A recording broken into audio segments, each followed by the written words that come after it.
Kalau belum ada, sudah muncul ini baru mau dibicarain. Ya, silahkan untuk Elvira dan Yvonne melakukan presentasinya, tapi sebelumnya memimpin dalam doa, memperkenalkan anggota kelompok, melakukan presentasi, dan memimpin diskusi. Selanjutnya baru kemudian kembali kepada saya. Silahkan Elvira atau Yvonne yang akan memulai. Baik. Sebentar, Pak.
Baik teman-teman, sebelum kita memulai presentasi kegiatan pembelajaran kita hari ini, sebaiknya kita berdoa dulu.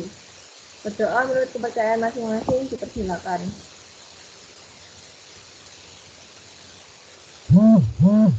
Doa selesai. Suara saya masuk ya? Masuk, Kak. Siapa? Masuk ya? Masuk. Oke. Perkenalkan, saya Elvira Yuhan dan rekan saya Yvonne akan mempresentasikan tentang manfaat informasi dalam pengambilan keputusan. Yang pertama, pengertian laporan keuangan. Laporan keuangan merupakan gambaran kondisi keuangan suatu perusahaan pada suatu saat tertentu atau jangka waktu tertentu melalui proses akuntansi meliputi laporan neraca, laporan laba rugi, laporan arus kas, dan laporan perubahan posisi modal. Jenis laporan keuangan ada 5. Yang pertama yaitu laporan laba rugi. Jenis laporan keuangan ini biasa dikenal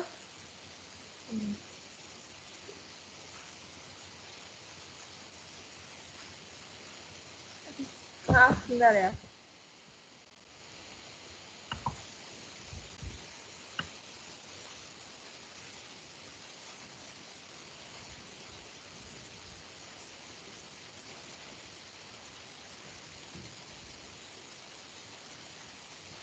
Oke, jenis laporan keuangan ini biasa dikenal dengan nama lain seperti income statement atau profit loss statement. Fungsi utamanya yaitu melihat kinerja keuangan suatu perusahaan yang dilihat dari kerugian atau keuntungan yang diperoleh dari periode tersebut. Selanjutnya yang kedua ada laporan perubahan modal, yaitu laporan perubahan modal yang akan menggambarkan perubahan aktiva bersih selama satu periode perusahaan ini bisa berupa peningkatan ataupun penurunan. Selanjutnya ada laporan neraca. Laporan neraca keuangan atau yang bisa dikenal dengan nama balance sheet ini dibuat untuk menunjukkan posisi dan informasi keuangan dari suatu perusahaan. Selanjutnya ada laporan arus kas. Laporan arus kas atau cash flow statement memberikan informasi tentang aliran kas perusahaan. Laporan ini juga bisa difungsikan sebagai indikator untuk prediksi suatu kas untuk periode selanjutnya. Lalu ada catatan atas laporan keuangan. Catatan atas laporan keuangan merupakan bagian dari laporan-laporan keuangan yang disajikan oleh suatu perusahaan meskipun keberadaannya tidak diwajibkan. Mayoritas perusahaan yang menggunakan laporan catatan atas laporan keuangan ini biasanya perusahaan yang sudah besar atau yang sudah go public. Selanjutnya, pengertian investor. Investor merupakan orang atau lembaga yang melakukan kegiatan investasi dalam suatu hal dengan tujuan untuk membuat keuntungan finansial. Investor berdasarkan profil resikonya dibagi menjadi 3. Yang pertama yaitu investor konservatif atau risk averse. Tipe dari investor ini adalah tipe yang tidak menyukai resiko atau dengan kata lain tipe yang menghindari resiko. Yang kedua ada investor netral terhadap resiko atau risk neutrality. Investor ini menilai prospek berisiko hanya dari imbal hasil yang diharapkannya. Yang ketiga yaitu investor yang tidak suka terhadap resiko. Investor tipe ini akan lebih memilih investasi dengan resiko yang paling kecil. Selanjutnya akan dijelaskan oleh Yvonne. Ya, yang selanjutnya ada pengertian investasi. Pengertian investasi adalah suatu komitmen atau sejumlah dana dan penundaan konsumsi selama periode waktu tertentu untuk mendapatkan sejumlah keuntungan di masa yang akan datang. Kemudian selanjutnya terdapat jenis investasi. Jenis investasi terbagi menjadi 2, yaitu real investment dan financial investment. Yang berikutnya adalah pengertian pasar modal. Terbagi menjadi 2 juga. Yang pertama menurut Undang-Undang Nomor 8 Tahun 1995 Pasal 1 dan menurut Tanda Lilin 2010. Menurut Undang-Undang Nomor 8 Tahun 1995 Pasal 1, pasar modal adalah salah satu kegiatan yang bersangkutan dengan penawaran umum dan perdagangan efek perusahaan publik yang berkaitan dengan efek yang diterbitkannya, serta lembaga dan profesi yang berkaitan dengan efek. Sedangkan menurut Tanda Lilin tahun 2010, pasar modal merupakan tempat pertemuan antara pihak yang memiliki kelebihan dana dengan pihak yang membutuhkan dana atau kekurangan dana dengan cara memperjualbelikan sekuritas. Selanjutnya, jenis pasar modal. Jenis pasar modal terbagi menjadi 4. Yang pertama, pasar perdana. Yang kedua, pasar sekunder. Yang ketiga, pasar ketiga. Dan yang keempat adalah pasar keempat. Selanjutnya adalah pengertian saham. Pengertian saham adalah tanda penyertaan atau kepemilikan seseorang atau badan dalam suatu perusahaan atau perusahaan terbatas. Ada pula yaitu saham merupakan salah satu alternatif investasi yang memberikan keuntungan dan kerugian lebih besar dibandingkan investasi lain dalam jangka panjang. Pengertian investasi saham. Menurut Tanda Lilin 2010, investasi dapat diartikan sebagai komitmen atas sejumlah dana atau sumber daya lainnya yang dilakukan pada saat ini dengan tujuan untuk memperoleh keuntungan di masa yang akan datang. Menurut Brigham dan Houston pada tahun 2006, saham didefinisikan sebagai surat berharga sebagai bukti penyertaan atau pemilikan individu maupun institusi dalam suatu perusahaan. Dan yang terakhir adalah menurut Shimamura pada tahun 2000. Investasi saham adalah investasi pada modal saham perusahaan. Selanjutnya ada return saham. Menurut Tanda Lilin 2010, return adalah keuntungan atau kerugian yang ditimbulkan karena adanya kegiatan investasi. Return juga dapat dibagi menjadi 2 jenis, yaitu return yang sudah terjadi dan return ekspektasi. Menurut Tanda Lilin 2010, return dari saham itu sendiri terdiri dari 2, yaitu yield dan capital gain atau loss. Dalam investasi saham, yield yang dimaksud adalah dividen yang diterima oleh investor yang sering terjadi pada saat pembagian dividen. Sedangkan capital gain atau loss adalah kenaikan atau penurunan dari harga saham tersebut. Masuk ke pembahasan selanjutnya yaitu earnings. Pengertian earnings menurut Cariri dan Ghazali pada tahun 2000 adalah pengertian yang sama dengan laba bersih atau net income yang berlaku dalam praktik selama satu periode tertentu.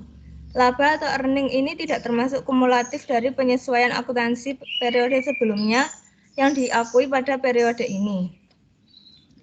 Selanjutnya yaitu 3 jenis laba berdasarkan tingkatannya. Yang pertama ada laba kotor, yang kedua laba operasi, dan yang ketiga adalah laba bersih setelah pajak. Laba kotor yaitu menurut Aryani tahun 2010 adalah selisih dari pendapatan dikurangi biaya dari barang yang terjual. Biaya dari barang yang terjual tersebut adalah semua biaya yang dikorbankan untuk perusahaan pemanufakturan penghitungan dimulai dari tahap ketika bahan baku tersebut masuk ke pabrik, diolah hingga dijual. Sedangkan laba operasi menurut Aryani yaitu selisih laba kotor dengan biaya-biaya operasi. Biaya-biaya operasi adalah biaya-biaya yang berhubungan dengan operasi perusahaan atau biaya yang sering terjadi di dalam perusahaan tersebut yang bersifat operatif. Selanjutnya ada laba bersih setelah pajak. Laba bersih setelah pajak ini adalah keseluruhan penjualan dengan biaya yang telah dipotong pajak. Laba juga diharapkan dapat menjadi informasi bagi pemakai laporan dalam mengambil keputusan sesuai dengan kepentingannya masing-masing. Selanjutnya ada kegunaan dari laba. Kegunaan dari laba terbagi menjadi 7, yaitu yang pertama, indikator efisiensi penggunaan dana yang tertanam dalam perusahaan yang diwujudkan dalam tingkat pengembalian. Yang kedua, yaitu pengukuran prestasi manajemen. Yang ketiga, dasar penentuan besarnya pengenaan pajak. Yang keempat, alat pengendalian alokasi sumber daya ekonomi suatu negara. Yang kelima, dasar kompensasi dan pembagian bonus. Yang keenam, alat motivasi manajemen dalam pengendalian perusahaan. Yang ketujuh, dasar untuk peningkatan perusahaan.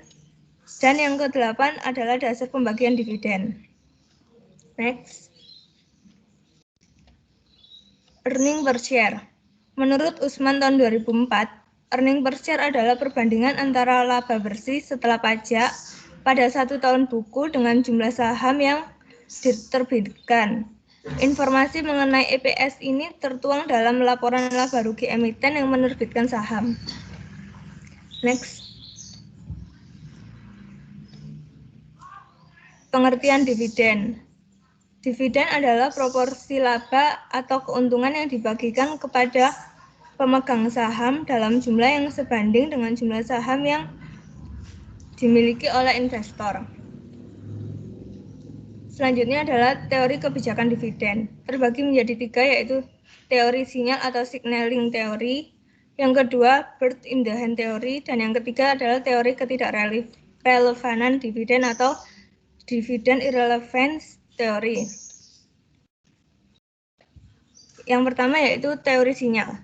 Teori ini menjelaskan bahwa informasi tentang adanya perubahan dividen yang dibayarkan dan digunakan oleh investor sebagai signal tentang prospek perusahaan di masa yang akan datang. Hal ini disebabkan adanya asymmetric information antara manajer dengan investor, sehingga para investor menggunakan kebijakan dividen sebagai indikator tentang prospek perusahaannya. Teori sinyal ini berakar pada teori akuntansi pragmatik yang memusatkan perhatiannya kepada pengaruh informasi terhadap perubahan perilaku pemakai informasi. Selanjutnya teori kedua yaitu bird in the hand teori.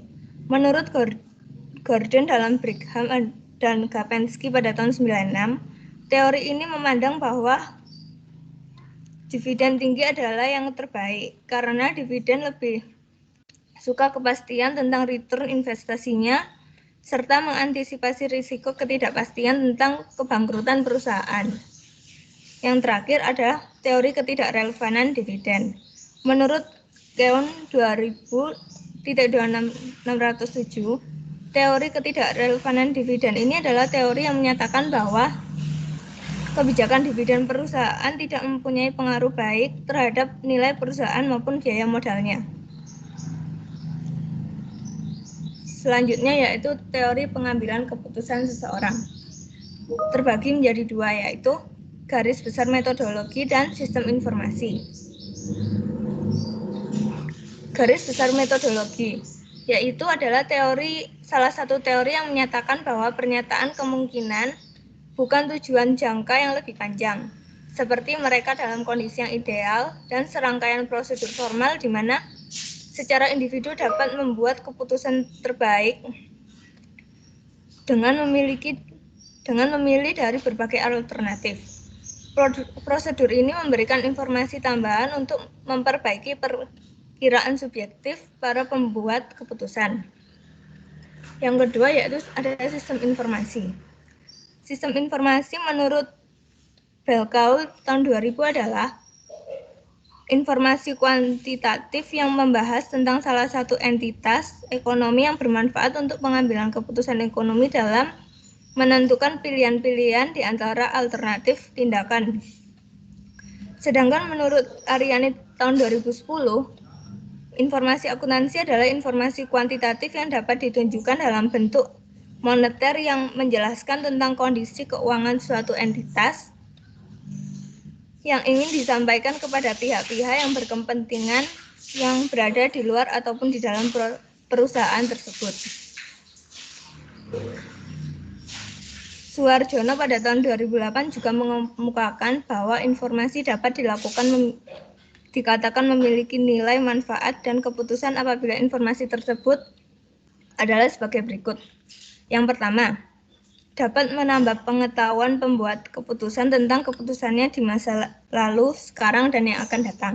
Yang kedua, dapat menambah keyakinan para pemakai mengenai profitabilitas terrealisasinya suatu harapan dalam kondisi yang tidak pasti.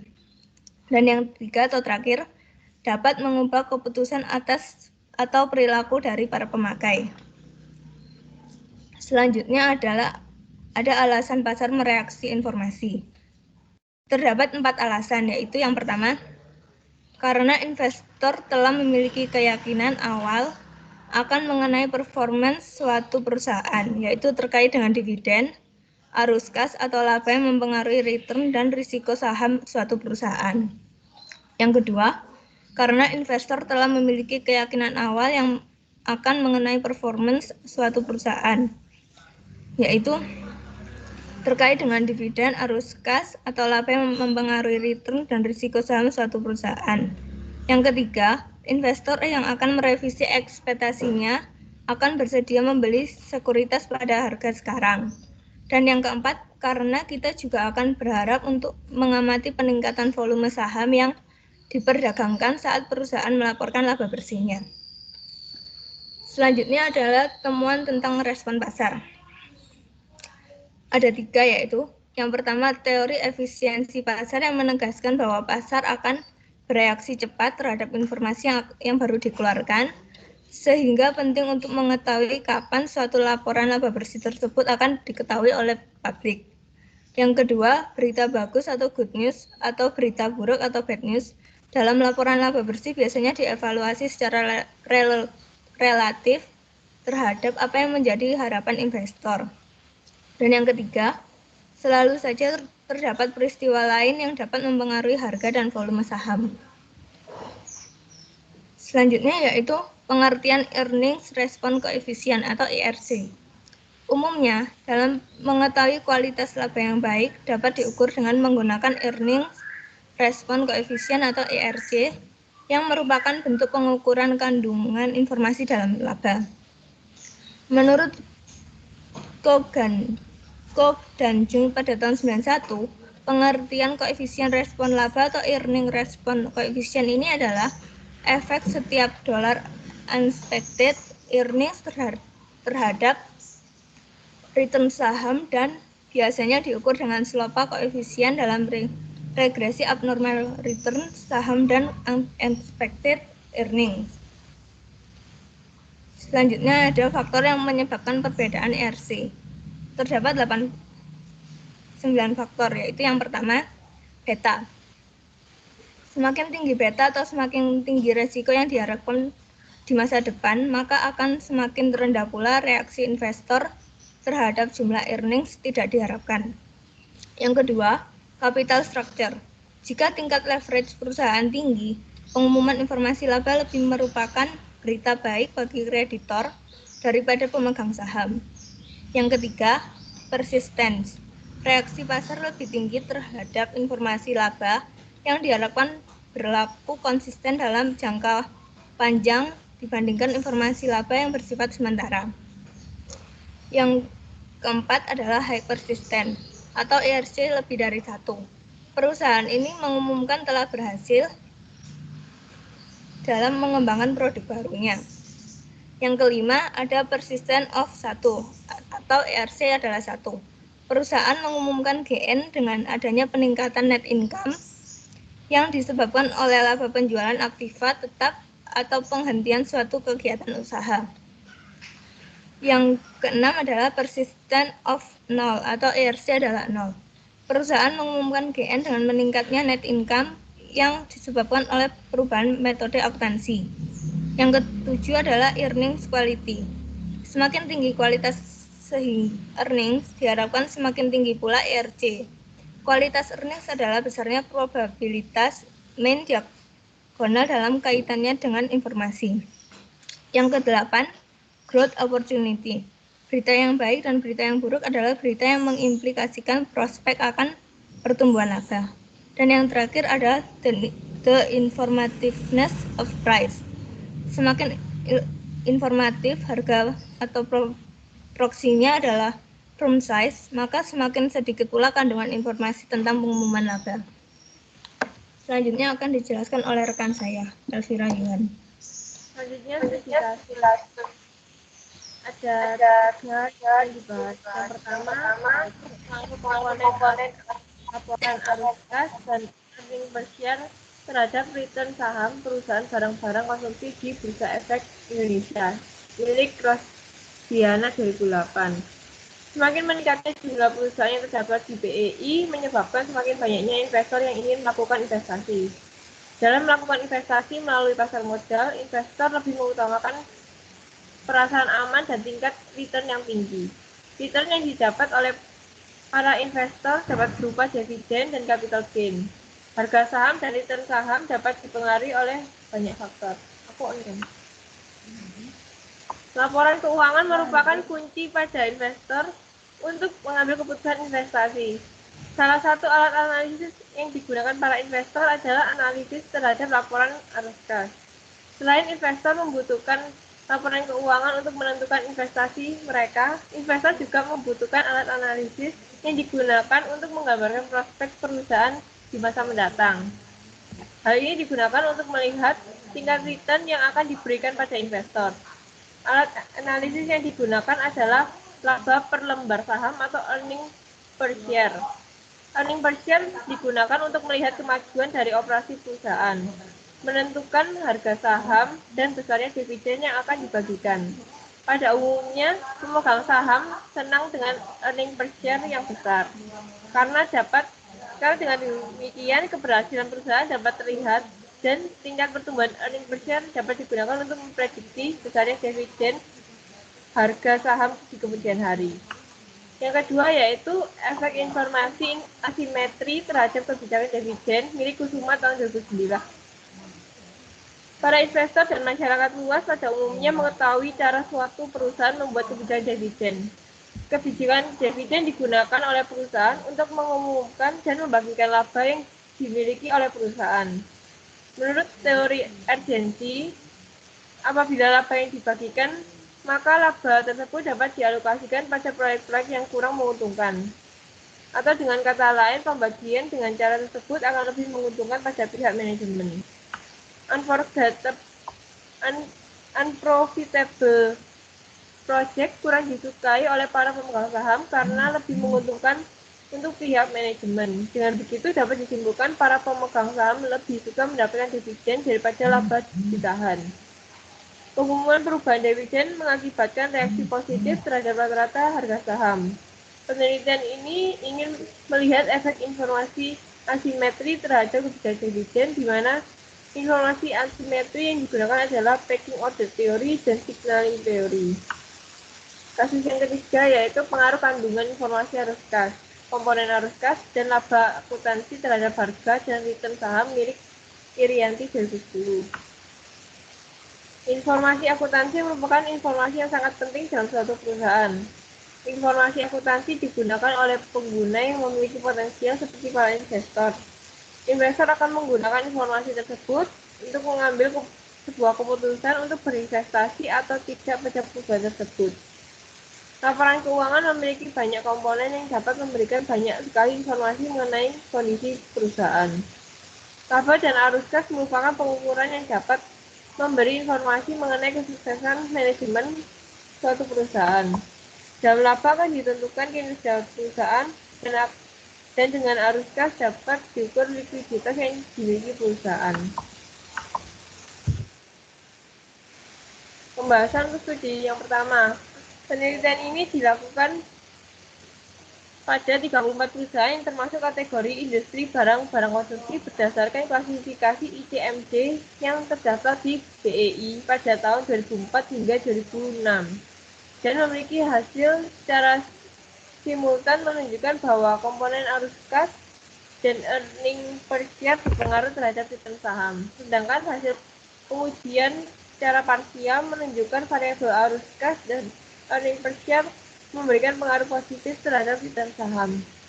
Arus kas investasi dan arus kas pendanaan tidak memberikan pengaruh terhadap return saham.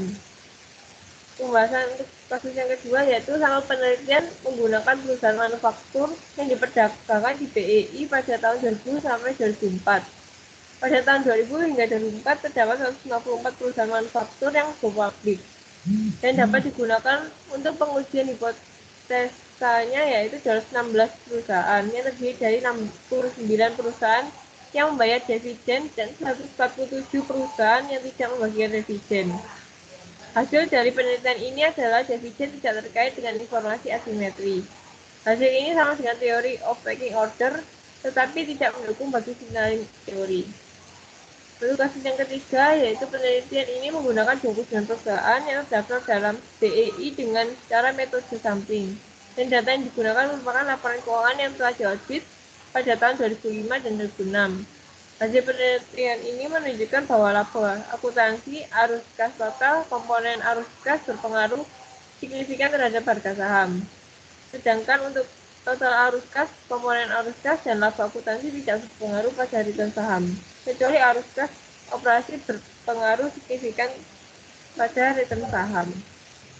Kesimpulannya yaitu di dalam teori keputusan tercakup 3 hal yang berhubungan dengan return saham dan dividen, yaitu arus kas dan earning per share yang berhubungan langsung dengan return saham.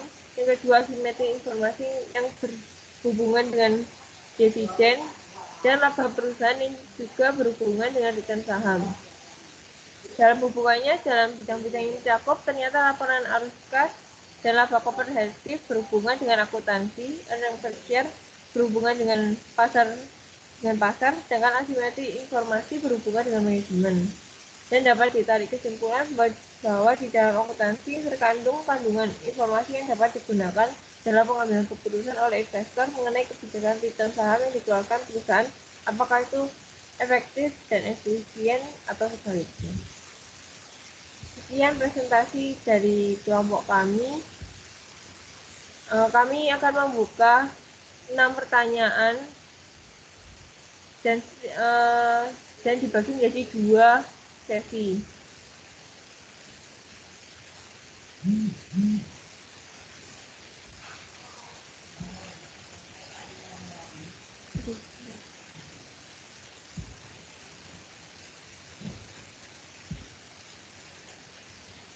Untuk yang sesi pertama ini, saya persilakan kepada Monica Angela Samara. Dipersilakan. Ya, nama saya Angelina. Ada 2 jenis laporan laba rugi, yaitu single step dan multiple step. Apa tujuan utama dengan dibuatnya laporan laba rugi single step dan multi step tersebut? Terima kasih. Maaf, tadi keputus bisa diulangi. Jadi ada 2 jenis laporan laba rugi, yaitu single step dan multiple step. Apa tujuan utama dengan dibuatnya laporan laba rugi single step dan multiple step tersebut? Terima kasih. Baik, terima kasih atas pertanyaannya. Lalu yang kedua, saya persilakan kepada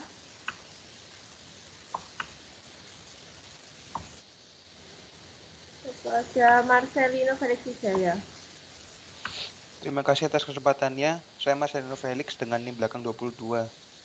Saya ingin menanyakan, apakah ada faktor lain selain laporan keuangan yang bisa mempengaruhi keputusan seorang investor dalam melakukan investasi ya? Terima kasih. Baik, terima kasih pertanyaannya.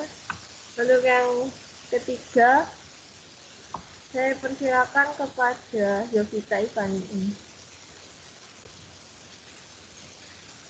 Baik, terima kasih atas kesempatannya. Saya Yovita Ivani dengan NIM belakang 36. Saya ingin bertanya, bisa tolong jelaskan kembali investor konservatif atau risk averse itu bagaimana ya? Makasih.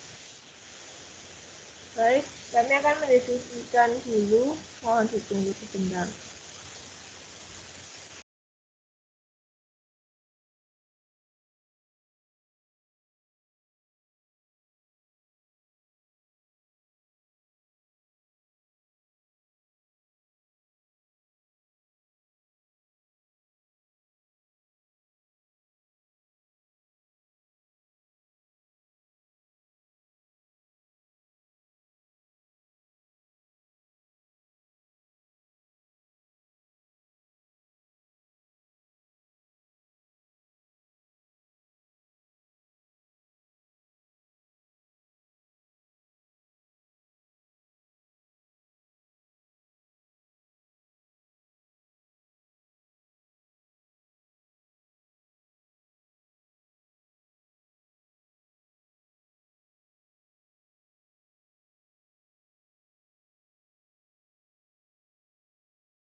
Baik, terima kasih telah menunggu. Saya akan menjawab pertanyaan dari Saudari Angel atau Monica Angel.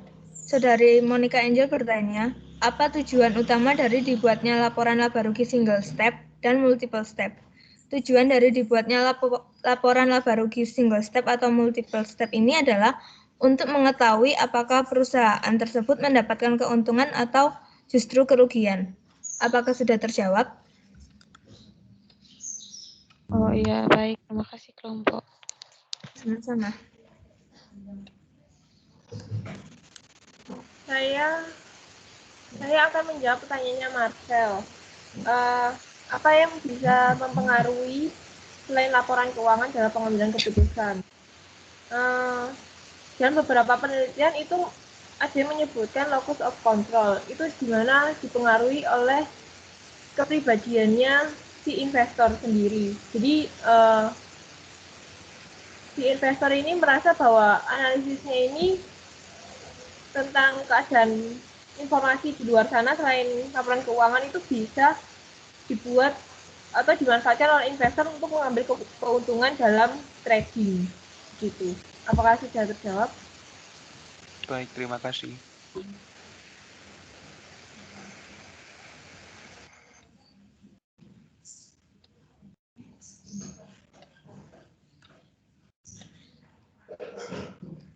Selanjutnya, saya akan menjawab pertanyaan dari Saudari Ivani.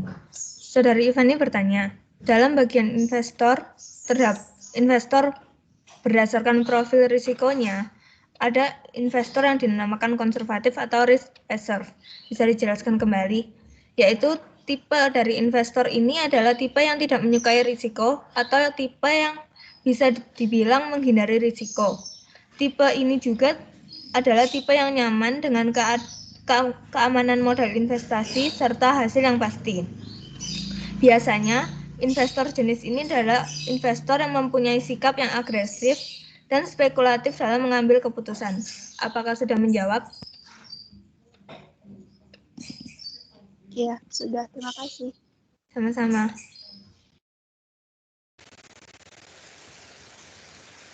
Baik, untuk sesi yang kedua ini saya persilakan kepada Aziza Istifarobani untuk bertanya. Baik, terima kasih atas waktunya. Perkenalkan, nama saya Aziza Istifarobani dengan NIM 1218003. Setahu saya kan dalam pengambilan keputusan terdapat pendekatan decision usefulness terhadap laporan keuangan. Kalau boleh tahu itu apa ya? Terima kasih. Baik, terima kasih pertanyaannya. Yang selanjutnya saya persilakan kepada Georgius Bonaventura. Terima kasih atas kesempatannya. Saya Georgius dengan NIM belakang 12. Saya mau bertanya, bagaimana hubungan antara respon pasar dengan keputusan yang diambil oleh perusahaan? Terima kasih. Baik, untuk yang terakhir saya persilakan kepada Melinia Wahyu. Baik, terima kasih. Saya Melinia Wahyu Prihardita dengan NIM 1218124. Saya ingin bertanya, bisa dijelaskan ulang nggak real investment sama financial investment itu apa ya, sama contohnya juga. Terima kasih. Baik, kami akan mendiskusikan dahulu. Mohon ditunggu.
Baik, saya akan menjawab pertanyaannya Georgius.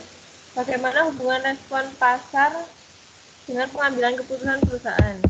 Untuk mengukur efisiensi, jadi hubungannya itu untuk mengukur efisiensi manajemen, membantu memprediksi keadaan usaha dan distribusi dividen di masa yang akan datang, mengukur keberhasilan manajemen, serta sebagai acuan pengambilan keputusan ekonomi di masa yang akan datang.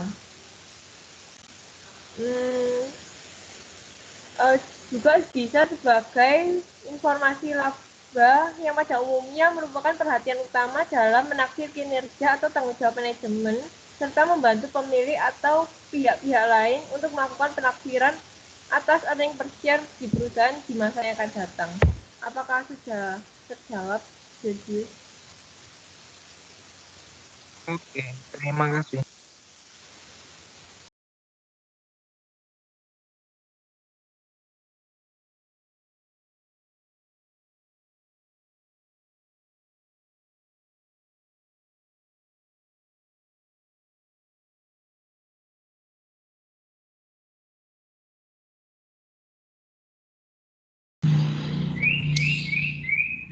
Selanjutnya, saya akan menjawab pertanyaan dari Saudari Meli.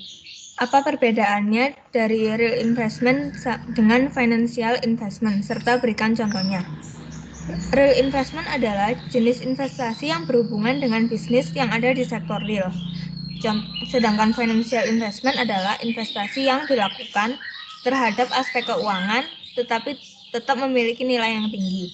Pada umumnya, investasi jenis ini banyak ditemui pada dunia perbankan dan pasar modal, yang biasanya di Indonesia sering dikenal dengan sebutan Bursa Efek Indonesia.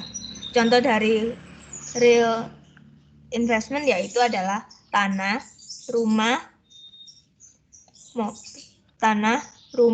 emas, dan lain sebagainya. Contoh investasi pada aset ini adalah investor yang membeli rumah, namun kemudian menyewakannya hingga kemudian mendapatkan pendapatan bulanan. Sedangkan contoh dari financial investment yaitu terbagi menjadi dua, ada pasar uang dan pasar modal. Di dalam pasar uang terdapat ada deposito atau surat berharga yang jatuh temponya kurang dari 1 tahun. Sedangkan dalam pasar modal terdapat saham, obligasi, dan reksadana. Apakah sudah menjawab? Iya, terima kasih. Sama-sama.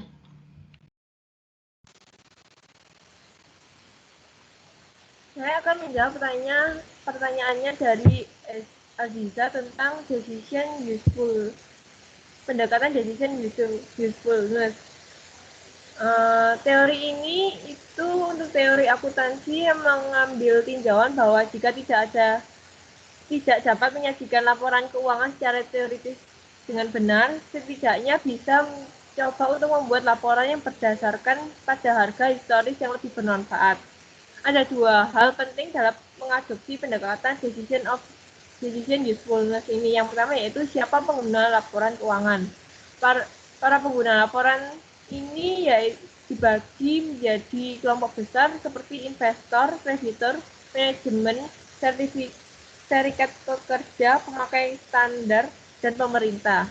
Kelompok ini disebut juga sebagai constitutions of accounting. Dan yang kedua itu ada keputusan apa yang dihadapi oleh pengguna.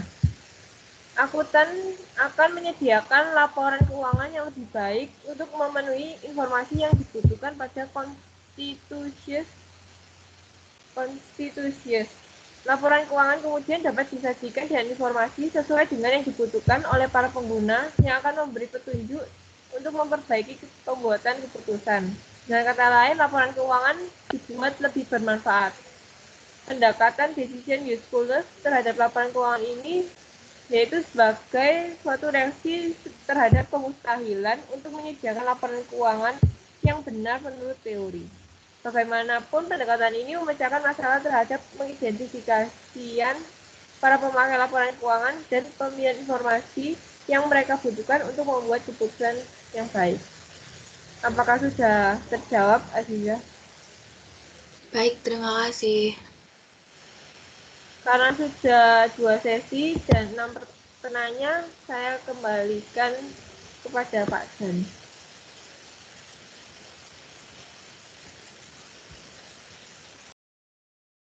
Ya, terima kasih untuk penyaji, untuk Elvira dan Yvonne.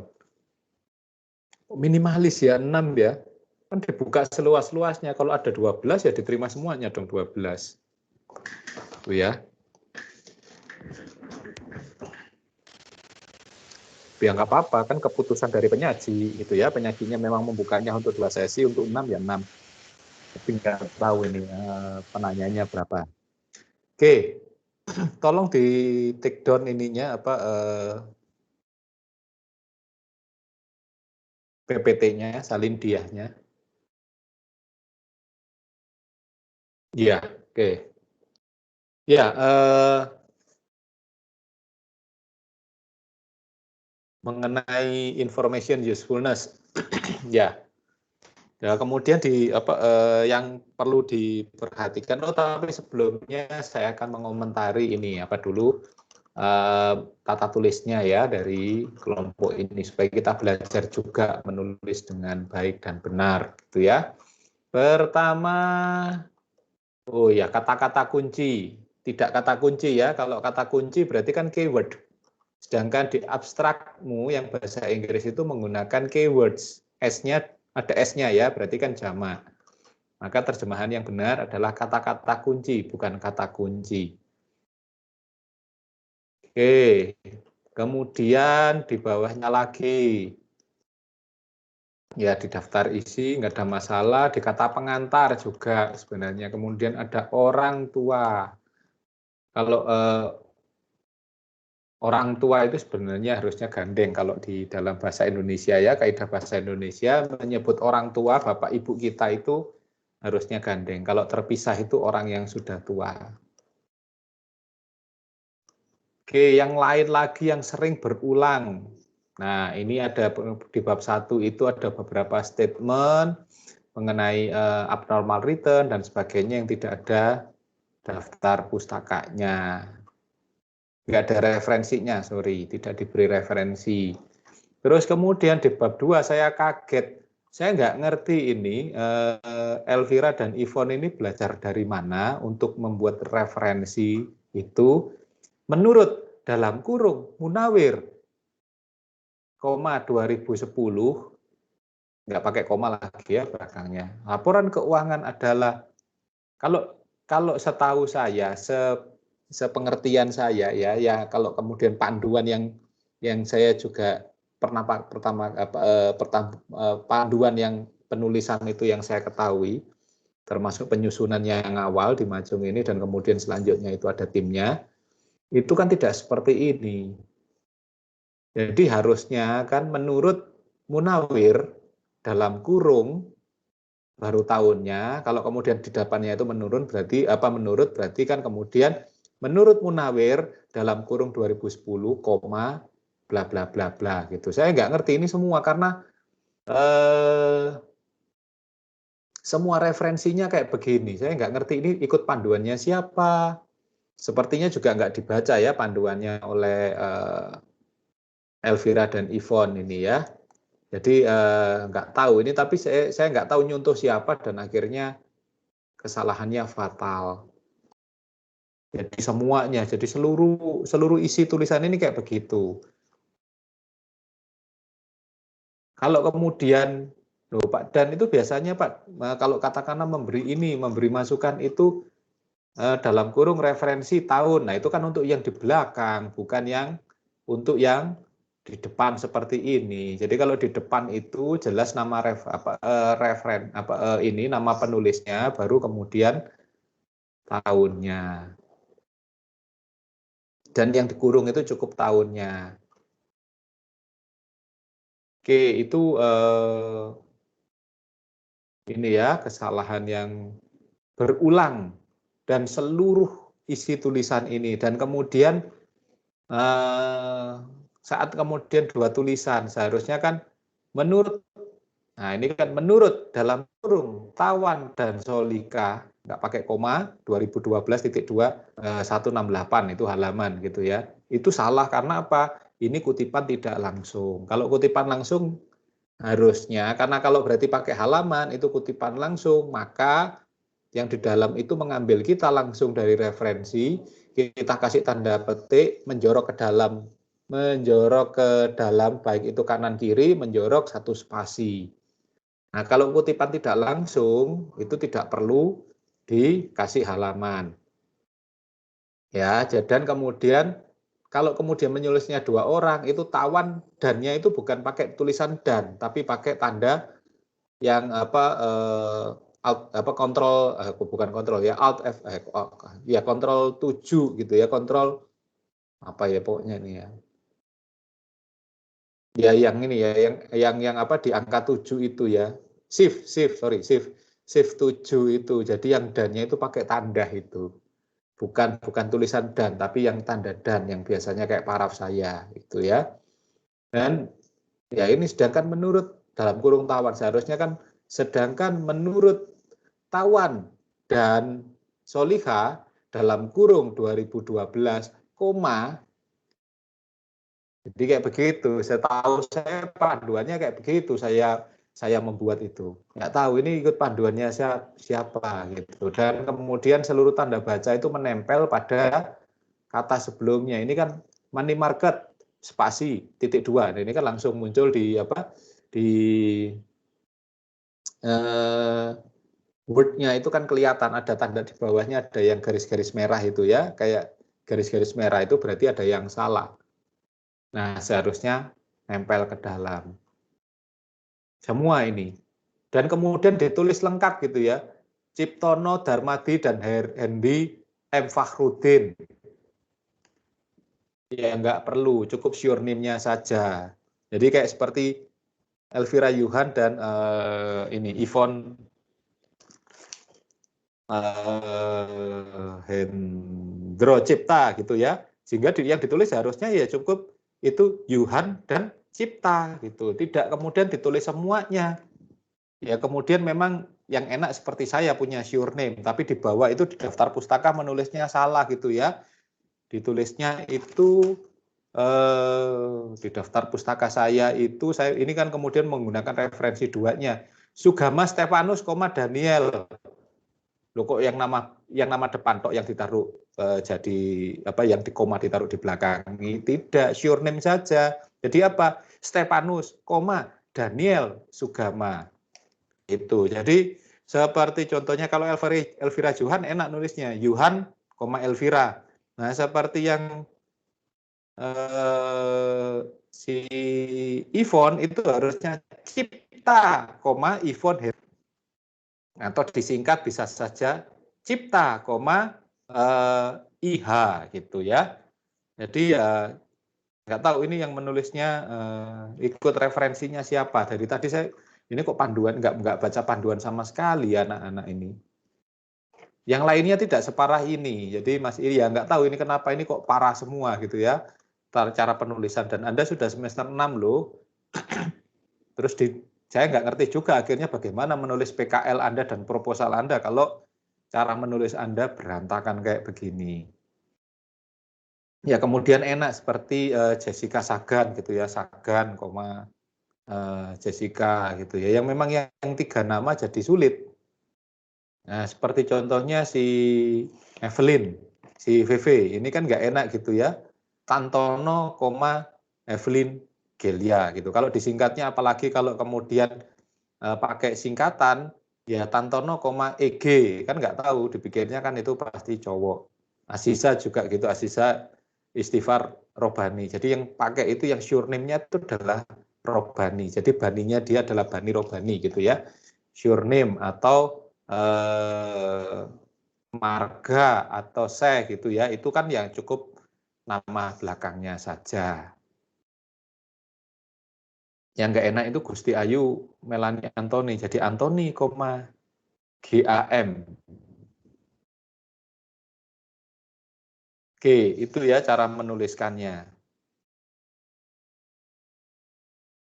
Pak, bagaimana yang 4 nama seperti Mili ini? Milinia, Armanda, Patmos Santoso ya. Santoso, MAP gitu ya. Pak kok nggak enak Pak? Ya aturannya kayak begitu karena kita kan aturan ikut Barat ya, ikut Cambridge atau ikut Indonesia. Ini kita pakai APA, American Psychological Association. Jadi ya namanya cukup belakang. Seperti contohnya tanda lilin gitu kan, ya tanda lilin aja, nggak perlu di Edwardusnya kan nggak perlu ditulis. Tuh. Nah itu sih. Kalau isinya lengkap, lengkap bagus. Jadi mungkin membahasnya ini sudah cukup lengkap. Terlepas kemudian dari referensinya di bawah baru referensinya pakai blog saya ya, ada 2 blog saya yang itu dari makalah kakak kelas Anda yang kemudian saya edit dan saya masukkan. Oke, lengkap bagaimana kemudian diawali penjelasan mengenai laporan keuangan, karena kita ngomong information usefulness itu kan sebenarnya kandungan informasi apa yang ada di dalam laporan keuangan itu yang bisa jadi keputusan. Nah, decision usefulness ini kan kemudian ada pertanyaan dari Asisa, decision usefulness itu apa?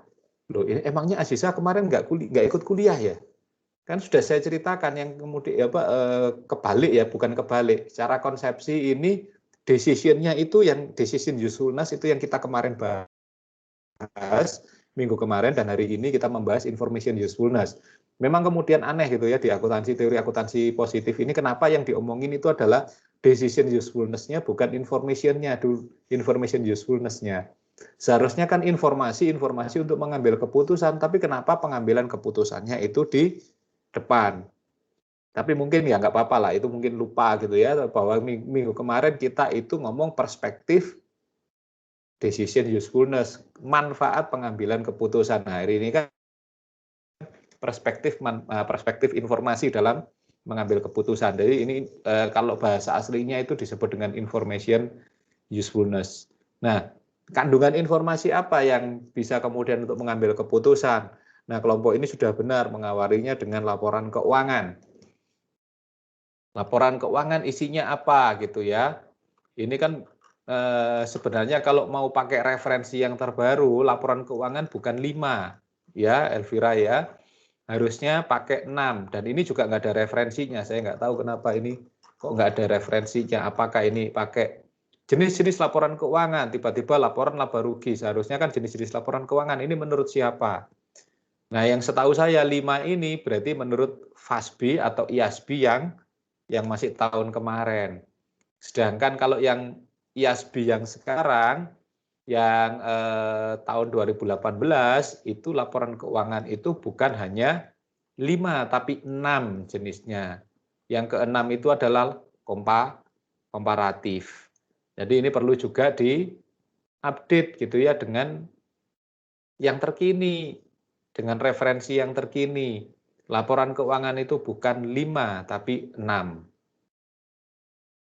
Ya, nanti diperbaiki. Nah, kemudian di bawahnya siapa yang pengguna informasi itu, kandungan informasi, nanti penjelasannya kemudian secara detail, tapi siapa pengguna informasi? Di sini dijelaskan adalah investor atau pelaku pasar modal atau pelaku pasar, ya. Kalau bahasa enaknya itu kita ngomong pelaku pasar. Nah, di sini dijelaskan bahwa kemudian ada investor itu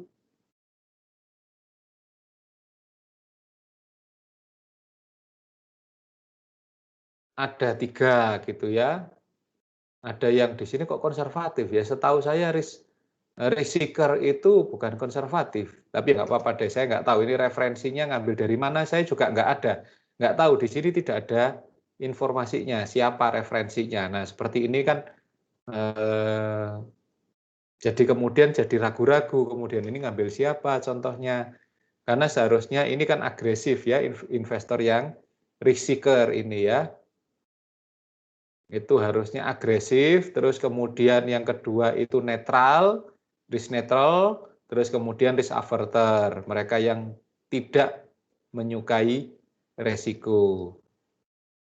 Terus kemudian kelompok ini masuk menjelaskan mengenai investasi. Nah, ini juga ada pertanyaan, terus tadi ada pertanyaan mengenai investor konservatif. Dan kemudian masuk kepada pembahasan mengenai investasi. Nah, kelompok ini menjelaskan ada real investment dan financial investment. Nah, ini juga ada kemudian pertanyaan dari milenia ini ya.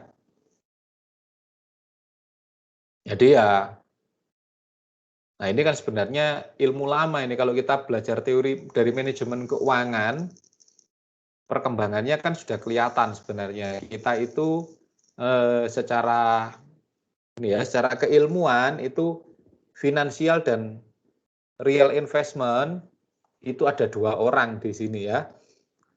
Yang bercerita tentang bagaimana kalau kemudian financial investment itu bagaimana memanfaatkan di pasar modal, pasar uang gitu ya.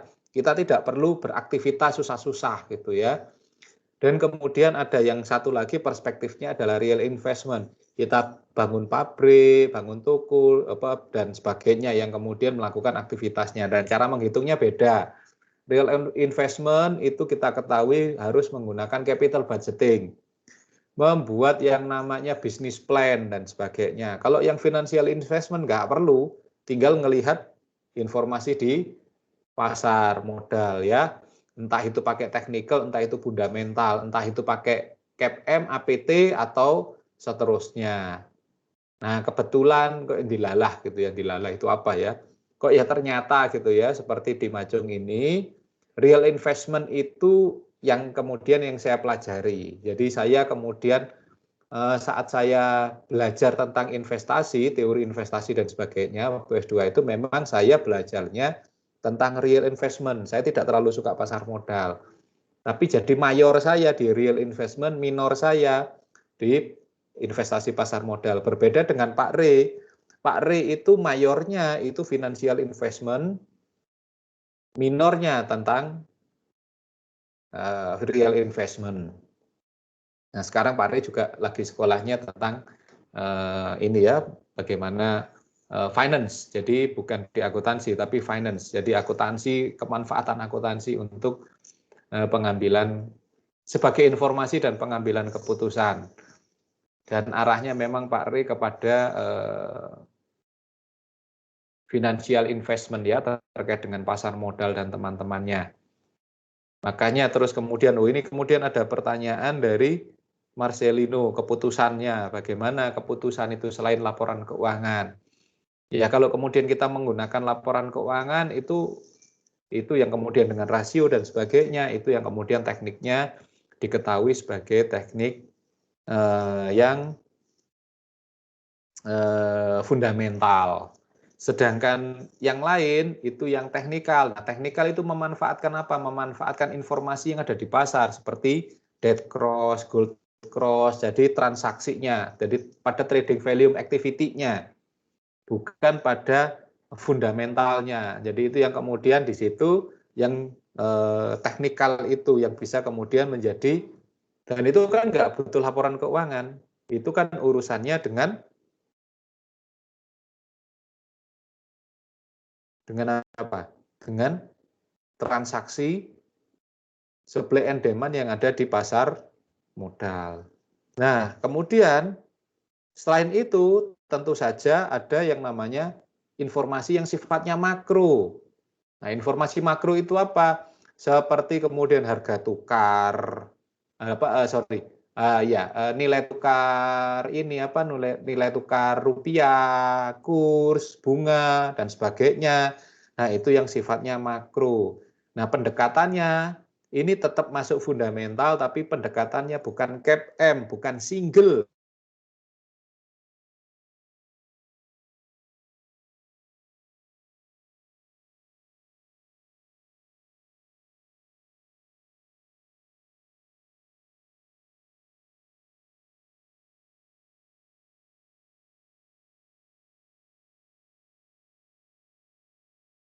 Oke, jaringan saya tiba-tiba terputus. Sudah saya pakai ini, saya sekarang pakai ini nggak pakai WiFi, saya jadi pakai ya teleponnya pakai kuota gitu ya. Nah, itu yang kemudian yang kedua itu adalah yang yang menggunakan informasi yang dari pasar makro. Makro itu kondisi ekonomi secara umum. Nah, yang makro ini pendekatannya bukan CAPM, bukan yang single investment, tapi menggunakan prinsipnya itu ekonomi makro, ekonomi secara umum, informasi yang umum yang ada di luaran itu. Ya, kurs tukar, ya kemudian bunga dan sebagainya itu dimasukkan semuanya. Itu yang pendekatannya namanya APT, Arbitrage Pricing Theory, gitu ya. Nah, seperti ini nanti gimana Pak belajarnya untuk investasi dan sebagainya? Silahkan kalau mau ikut kuliah semester depan itu pada teori keuangan fundamental semester depan ada ditawarkan. Ada 2 ya, ada teori investasi dan teori keuangan fundamental yang ditawarkan. Nah itu yang kalau anak-anak yang mau ambil keuangan silahkan kalau mau belajar. Yang teori investasi nanti akan kemudian ngomonginnya pasar modal atau investasi saja gitu ya. Atau dulu mata kuliahnya namanya investasi, teori investasi dan manajemen portofolio. Jadi bagaimana investasi memanfaatkan sektor investment, financial investment, dan kemudian yang real investment itu teori keuangan fundamental. Kita akan belajar lagi mengenai capital budgeting, kita akan belajar namanya CAPM, APT, dan teman-temannya. Itu ya. Nah itu yang kemudian kita nanti akan belajar semester depan dengan lebih lanjut. Jadi sebenarnya teori akuntansi positif ini dengan kemudian kita melihat decision usefulness dan information usefulness, ini sebenarnya information usefulness itu lebih terkait pada yang namanya bukan market action. Ini pada corporate action, aksi yang dilakukan oleh perusahaan menampilkan informasi sebanyak-banyaknya yang itu kemudian memicu yang namanya market reaction. Market reaction itu apa? Reaksi dari dari pelaku pasar modal. Nah, ini yang kemudian kalau di dalam teori akuntansi positif itu masuk kepada decision usefulness, bagaimana itu keputusan itu diambil oleh investor. Sedangkan kali ini yang kita belajar tentang information usefulness itu lebih kepada information content, kandungan informasi, lebih kepada apa? Pada yang namanya corporate action. Tapi bentuknya corporate action-nya apa dan sebagainya itu nanti berbeda. Tapi ini lebih pada perspektif bagaimana informasi itu disajikan oleh oleh manajemen untuk kemudian mendapatkan reaksi yang namanya market reaction pada pembahasan yang minggu kemarin. Nah, ini kan di sini ada kan money market, capital market ya, financial investment itu dijelaskan. Nah, kemudian secara khusus menjelaskan tentang pasar modal. Ya. Ada pasar perdana, pasar sekunder, ketiga, keempat, dan sebagainya. Tidak perlu detail karena ini memang ada pembahasan tersendiri. Dan kemudian apa aja instrumen-instrumen yang ada di pasar modal, khususnya ini membahas tentang saham kelompok ini. Padahal tidak hanya saham ya, ada yang namanya juga obligasi dan sebagainya. Tapi bahwa kemudian yang memang sering diperdagangkan, yang trading volume activity-nya itu memang kenceng, tidak hanya fundamentalnya tapi teknikalnya juga kenceng, itu adalah saham. Nah, kemudian ini kelompok ini melanjutkannya dengan earnings. Nah, earnings ini apa? Kandungan informasi yang bisa juga disajikan oleh perusahaan. Apa itu laba? Nah, kelompok ini kan menjelaskan dengan laba. Dan kemudian ada tadi pertanyaan dengan single dan multiple step gitu ya. Tidak perlu saya jelaskan karena ini kalau ini saya jelaskan ya saya sama aja mengulang seharusnya materi yang Anda sudah dapatkan itu di akuntansi pengantar 2 dan intermediate 2. Jadi itu intermediate 1 mata kuliah lama yang mau tidak mau harus Anda tahu yang namanya single step itu apa, multiple step itu apa gitu, tidak lagi. Jadi sudah tidak pantas Anda bertanya gitu. Tapi kalau ini kan bagus ini karena Monica bertanya tujuannya single step dan multiple step. Tapi kemudian yang dijawab oleh Yvonne tadi itu lebih kepada tujuan laporan keuangannya. Padahal multiple step dan single step ini kan pada perinciannya informasi yang disajikan. Itu ya. Tapi ini nanti bisa dipelajari. Tapi ini menarik ini bahwa kemudian kompre kayak kompre gitu. Jadi kita itu nggak akan nanya yang dalam-dalam kok teori ini. Jadi kalau ini ya laporan keuangan, laporan laba rugi itu kan ada single, multiple. Tujuannya itu apa? Jadi apa yang ditanyakan Monica ini pertanyaan kelasnya kelas kompre gitu ya. Bukan apa perbedaan single dan multiple, tapi tujuan dari laporan laba rugi. Oke, kemudian setelah earnings ada EPS, kemudian dividen. Nah, kemudian kelompok ini menjelaskan tentang teori-teori dividen. Teori-teori dividen ini adalah informasi-informasi yang ada di dalam dividen itu. EPS ini sebenarnya terlalu lompat ya, karena earnings itu seharusnya bisa ngomong earning ERC ya, earning respon koefisien, tapi sepertinya kelompok ini memisahkan, jadi ERC dibahas tersendiri, nggak apa-apa juga sih.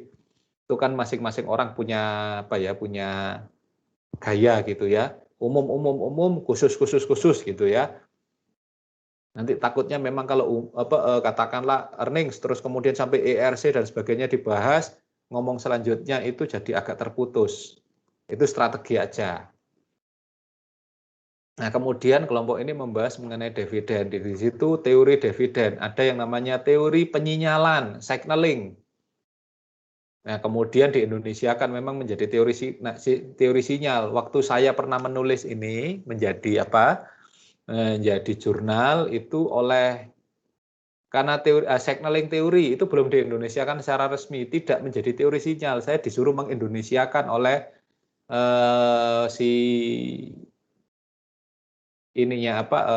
yang menilai jurnal itu untuk kemudian di bahasa Indonesia kan dia disarankan, kemudian karena signaling berarti kan kata kerja yang sedang, jadi menerjemahkan menjadi teori penyinyalan gitu ya.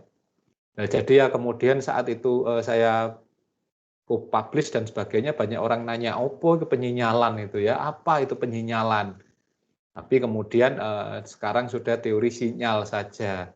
Padahal juga nggak pas juga, seperti auditing, itu diterjemahkan audit. Itu kan juga nggak pantas, karena seharusnya kan auditing, bukan audit, tapi pengauditan. Itu kan kemudian dirubah-rubah, kemudian disesuaikan dengan kondisi sekarang. Sekarang kan Anda tidak mengenal lagi yang namanya audit 1, audit 2, audit 3, tapi kan pengauditan 1, pengauditan 2, pengauditan 3 gitu ya. Itu yang benar memang. Tapi kayaknya nggak enak ya pengauditan. Melakukan itu sama seperti auditing, itu kan sedang melakukan audit. Ya sama ini, signaling, sedang memberikan sinyal. Makanya terus kemudian disingkat hanya menjadi teori sinyal. Ya tapi ya whatever lah. Kita terima aja, mereka pakar-pakar itu sudah menentukan kayak begini. Nah, teori sinyal ini menjelaskan mengenai bahwa kemudian ada kemungkinan informasi yang disampaikan itu menjadi asimetri sifatnya, karena kemudian apa yang diberikan itu tidak semuanya yang diberikan oleh oleh perusahaan kepada investor. Sangat mungkin hanya sebagian. Karena apa? Karena punya tujuan tertentu. Nah, Anda sudah tahu ya, asimetri informasi itu kayak apa gitu ya, adverse selection dan moral hazard itu menjadi dasar dari adanya asimetri informasi. Nah, kemudian yang kedua, kelompok ini membahas tentang bird in the hand theory. Intinya kan seseorang itu ya sebaiknya itu kalau sudah punya burung di tangan, jangan kemudian mengejar burung-burung yang ada di udara. Artinya apa? Kalau kita sudah punya pendapatan kecil, itu tidak perlu memburu pendapatan di luar sana yang belum tentu pasti kita dapatkan. Nah, bird in the hand theory ini yang menjadi dasar investasi, bahwa apa? Seorang mendapatkan pendapatan kecil, itu tidak akan kemudian mengejar sesuatu yang sifatnya terlalu besar kalau itu memang belum pasti. Jadi lebih suka yang kecil, artinya bahwa kemudian dividen kecil itu lebih bisa diterima ketimbang dividen besar tetapi yang belum pasti. Nah, kemudian ketidakrelevanan dividen ya, irrelevan teori ya, bahwa kemudian dividen itu tidak berpengaruh terhadap nilai perusahaan.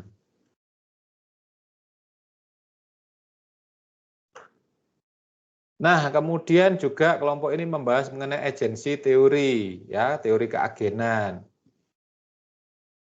Nah, ini kan kemudian bagaimana ternyata ada problem, ada permasalahan antara yang namanya agent dan prinsipal, antara mereka yang disebut dengan manajemen dan kemudian mereka yang pemegang saham. Tapi bahwa kemudian agency problem itu meluas. Agency problem itu kemudian ada juga permasalahan dengan kreditor.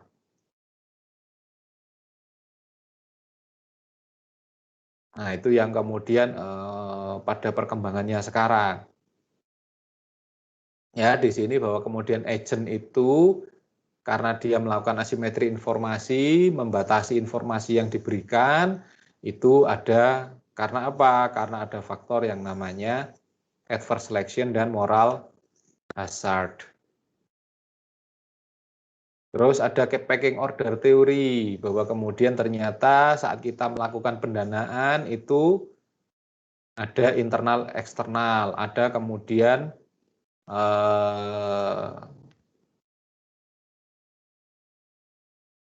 kenapa orang suka internal dan menghindari eksternal, antara kemudian eksternal pun antara utang dan saham, kenapa kemudian saham itu jadi yang terakhir.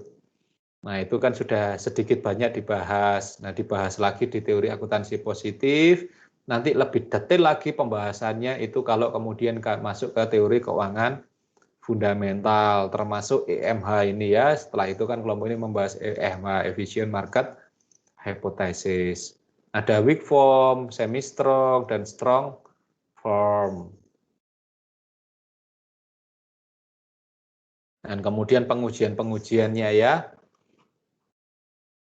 Pengujian untuk efisiensi pasar. Jadi kelompok ini sebenarnya sudah memasukkan sebagian apa yang akan dibahas di teori keuangan fundamental.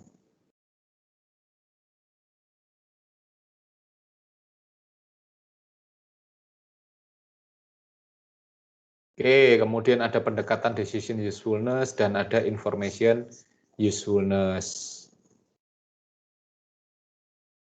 Nah, kemudian teori pengambilan single decision ya, teori keputusan seseorang. Iya. Teori pengambilan keputusan seseorang gitu ya. Kayaknya nggak enak gitu kalau nggak dikasih bahasa Inggrisnya ya. Ini juga saya nggak ngerti ini karena tidak ada referensinya, sebaiknya diberi referensi.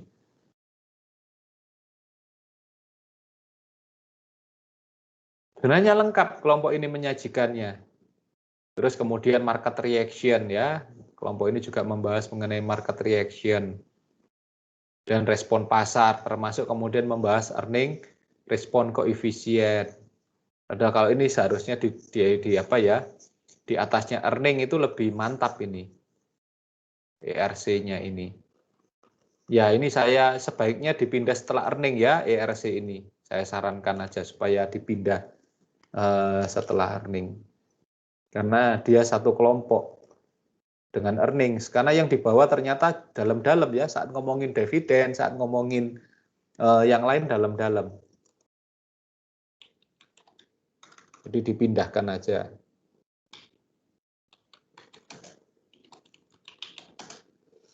Dipindahkan setelah earnings.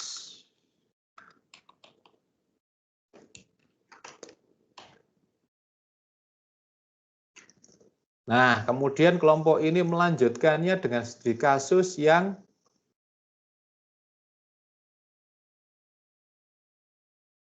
tiga gitu ya. Saya pikir 2 gitu ya, ternyata 3. Yang pertama itu tentang pengaruh komponen laporan arus kas dan earnings per share terhadap return. Terus kemudian yang kedua efek informasi asimetri terhadap kebijakan dividen. Dan yang ketiga itu pengaruh kandungan informasi komponen arus kas dan laba akuntansi terhadap harga dan return saham. Jadi kelompok ini saya nggak ngerti kenapa kemudian kasus-kasus yang ada di atas itu, yang pertama mereka membahas mengenai return saham, tapi dipengaruhi oleh IPS. Yang kedua adalah informasi asimetri terhadap kebijakan dividen. Terus kemudian yang ketiga itu komponen laporan keuangan terhadap harga dan return saham. Jadi bukan saya nggak ngertinya itu, saya nggak ngerti, tapi kok tiga banget ya, dua aja sudah cukup dalam loh sebenarnya, tapi kenapa kelompok ini membahas tiga dan tiga-tiganya itu yang dua memang terhadap return, yang satu terhadap dividen. Jadi ya sangar banget gitu yang dibahas. Walaupun dalam pembahasannya memang kemudian terasa kurang menggigit karena tidak terlalu detail ya. Dan kemudian karena dua orang sebenarnya ya diberbagi aja, karena kan kemudian kalau kita ngomongin artikel nanti untuk UAS itu kan lebih kepada sebenarnya separuh lebih ya, 60-70% itu pada dari pembahasan studi kasus dan pembahasannya. Sedangkan teorinya yang segitu banyak itu kan cuma jadi sekitar kurang lebih 20%. Nah, saya pikir kenapa tiga? Mungkin biar dua orang ini nggak rebutan gitu ya. Dua orang, tapi ngasih studi kasusnya tiga gitu ya. Ya nggak apa-apa sih, yang satu bisa untuk teman yang lain.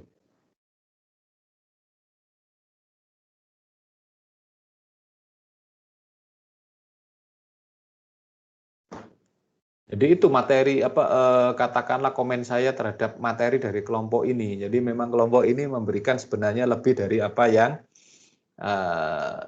diharapkan gitu ya, yang seharusnya diberikan. Tapi sayang memang kemudian dalam hal penulisannya memang banyak berantakannya ya, masih kemudian banyak salah-salah. Tapi bagi saya mengganggu saja, tapi bahwa kemudian tetap bahwa saya itu prinsipnya adalah substance over form. Substansinya sudah disampaikan, substansinya sudah diberikan, dan substansinya sudah tersampaikan. Itu lebih dari sekedar form, lebih dari sekedar bentuk gitu ya. Kalau memang kemudian bentuknya jelek tapi penyajiannya bagus sih bagus, hanya mengganggu gitu aja, dan itu bisa diperbaiki. Tapi kalau kekurangan materi, nah itu yang harus kemudian updatingnya jadi banyak. Tapi kalau kritik saya selain itu tata tulis, itu nanti kelompok ini perlu menajamkan hasil pembahasannya, tidak kemudian hanya satu paragraf. Mestinya hasilnya itu dibahas detail, karena apa? Itu nanti akan mempermudah bagi kelompok, juga bagi kawan-kawan yang lain memahami pentingnya arti informasi, kandungan informasi di dalam laporan keuangan, yang itu kemudian bermanfaat untuk pengambilan keputusan. Jadi kalau memang kelompok ini sempat ya tolong ini ya, yang ini dipertajam ini. Diperdalam dan dipertajam pembahasannya.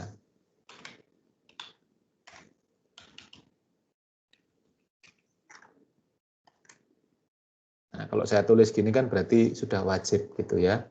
Sebenarnya kan tinggal merangkum apa yang ada di pembahasan dari setiap penelitian yang oleh kawan-kawan ini munculkan ya, 2008, 2009, 2010.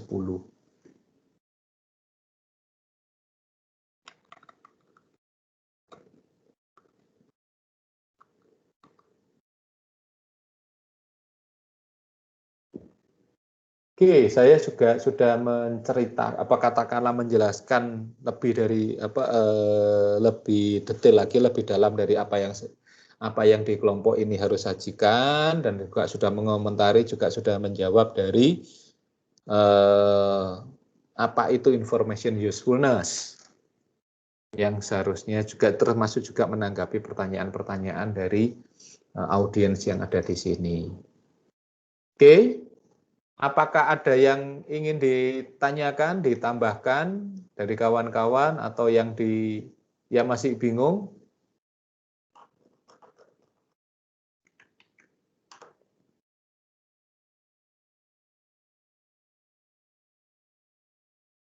Kok mental terus?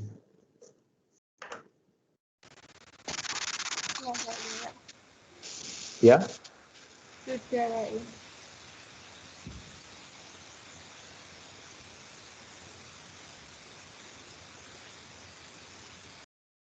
Gimana Elvira? Oh, kalau Elvira kok ini apa kalau kamu open mic kok langsungan lo ya? Apa storing? Storing itu maksudnya ada gangguannya gitu ya, ngeses gitu.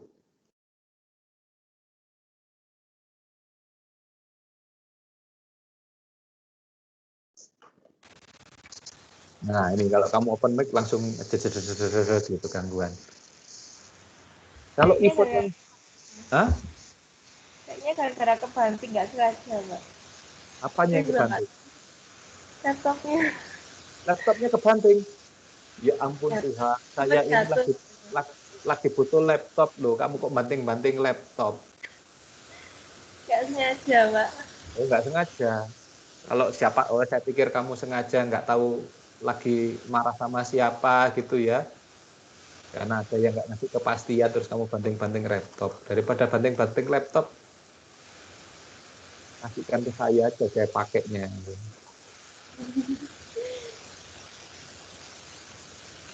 Kalau event, kalau lagi open mic, saya senang. Backsound-nya saya senang. Jawan biru. Tahu apa event backsound-nya? Kenapa, Pak? Ada suara burung. Ada belakangnya itu suaranya backsound-nya asik gitu kan. Sepertinya di rumah ada banyak burung berkicau ya. Iya, Pak. Oh, pantas. Kemudian kalau backsound-nya itu ada terus kemudian yang berkicau gitu ya. Oke. Ya, kalau tidak ada yang lain lagi, setelah ini saya akan kirim balik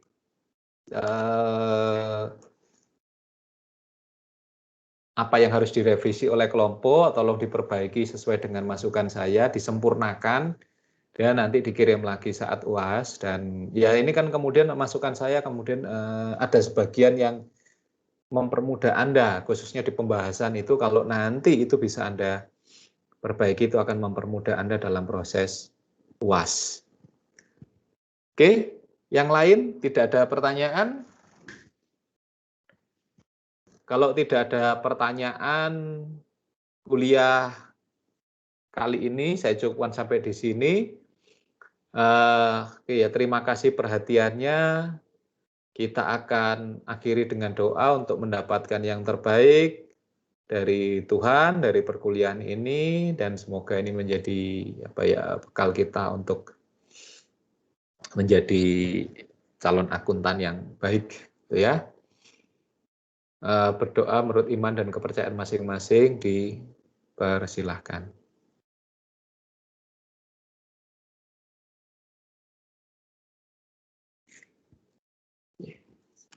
Terima kasih.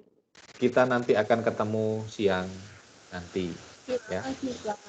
Iya.